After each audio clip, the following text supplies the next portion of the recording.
I remember when I first came to LUM as an intern. We used to do a program called Friendly Visitors, and basically what that was a Christmas assistance program. And right around Thanksgiving, the phone at the office would start ringing off the hook, and I was one of the people that would answer those calls.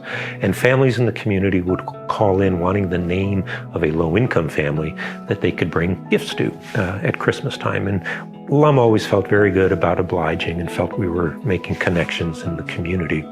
And then one January day, I was in Reverend Dolphin's office. He was director at the time. And we were talking, and a woman pokes her head into his office and says, "Reverend, I really appreciate the way that you made that connection. My kids wouldn't have had Christmas if that nice family didn't bring toys over, and we wouldn't have had a Christmas meal if they didn't bring the ham and all the fixins over."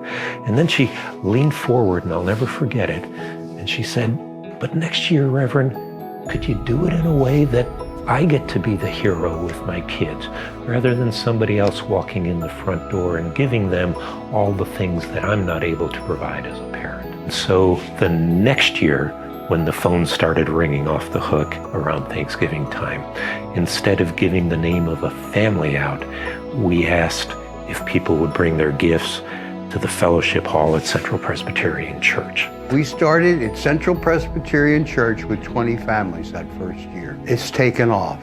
The families came, they chose the gifts that their own children wanted, that they felt their own children wanted.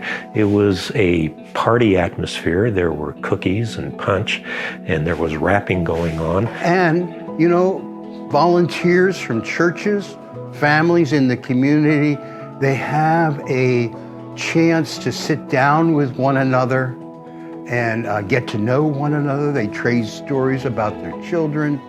It is a jubilee. It was a time of repositioning, a time of making the way smooth again. It grew, and it took on the name Jubilee Christmas. And the next year there were more sites than just Central Pres, and I believe last year there were probably well over 1,000 children or more that participated in Jubilee Christmas.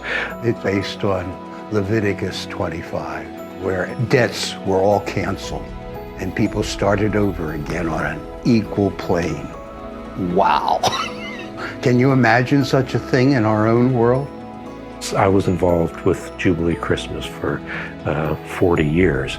And after a while, after seeing many of the same families and many of the same children, it just reinforced in my mind those questions about why it is we continue to have poverty and why it is that families aren't able to earn enough at their jobs to provide Christmas for their own children. We should never leave Jubilee Christmas Day with self-assured satisfaction that somehow that's the end of it.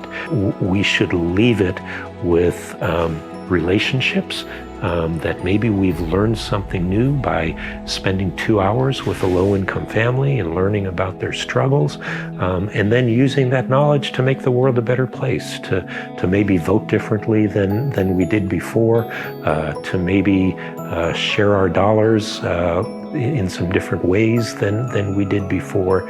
And so I think that from something that had a very meager beginning with a very heartfelt, honest question, it's really grown into something that is much, much larger.